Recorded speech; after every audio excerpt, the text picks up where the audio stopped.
Governor's Island was a military base for many, many years. It's going to be transformed into a new redevelopment. The first stage of that redevelopment was building a new park.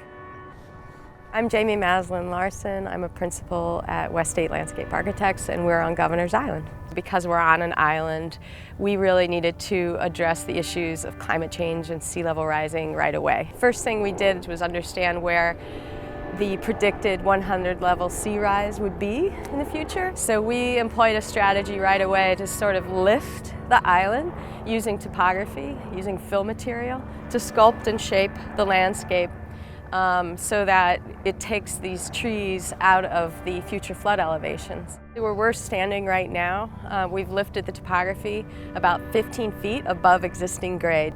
But at the hills, it's really kind of the culmination of that. We go up to 70 feet high above adjacent grade, so you get these 360-degree panoramas.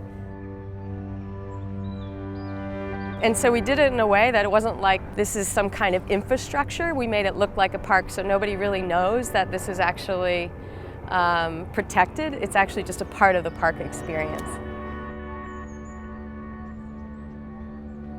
One of the things that we always say is that these aren't dumb hills. When you're building these heavy mounds on an island that was created land in the first place, it takes a lot of geotechnical engineering and science to make sure that they not only stand up during construction, but that they're not going to compromise the land underneath. Because they're like a building in a sense, they would not just compromise themselves, but actually fall into the New York harbor.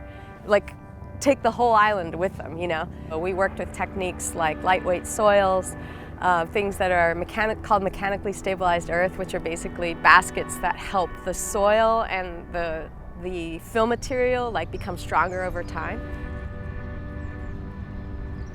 We don't know a landscape like this in a park-like setting. You know, Olmsted was a genius for sculpting and shifting the land, but they didn't have these sort of engineering techniques in those days. You know, they're obviously going to be artificial landscapes, but we wanted them to feel like natural ecologies and ecosystems. It takes a lot of work, it takes a lot of iteration, it takes trial and failure, sketching, put up ideas, seeing what sticks. There's really no substitute for the process of design. The transformation of Governor's Island is going to happen for decades. Other projects are looking at 40, 50-year timelines. So this is not like a quick, let's just decorate this and let's get it over with. This is like, how does it fit into the context of a city and how that city is going to change over time. It's very complex and really way beyond just like, where do the plants go?